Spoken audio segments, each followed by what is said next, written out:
So here I learned two key points, and from this first video where we're kind of really laying the foundation for maybe where we are and where we can be. There's two key points here. One is that I learned that my focus has a major impact on how I feel.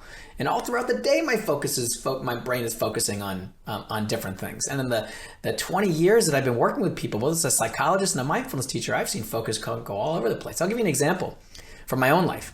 I used to struggle, again, as I said, deeply with insomnia. And you may relate to this.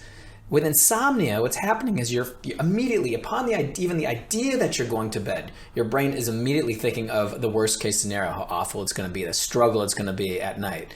How am I going to ever get through this night? Which is actually more of a rhetorical question, because it's really saying, like, I'm not going to be able to get through this night. Then when you lay down, your brain is focusing on how terrible tomorrow's going to be, because you're tossing and turning, and how can I ever get to sleep tonight, and creating more and more stress. If you ever have sleep issues, if you have headaches, if you have worries, if you feel like your mind is overwhelmed because it's worrying too much, this is a very similar process. Your brain is focusing on something that's igniting your nervous system, and your ignited nervous system is starting to control your focus. So if you want, so for me, what I learned was with which is the second point, which is mindfulness gives us an opportunity to step into the space between stimulus and response, where choice, possibility, and freedom lie.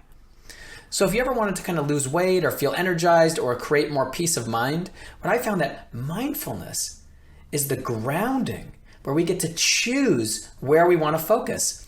And our focus depends on how we feel. I mean, our focus depends on how we feel, and our feelings depend on our focus. It kind of goes both ways. So mindfulness is the ground to be able to say, like, well, where do I want to choose my focus? Where's my focus right now? How am I feeling? And where do I want to choose my focus? And it's incredibly powerful.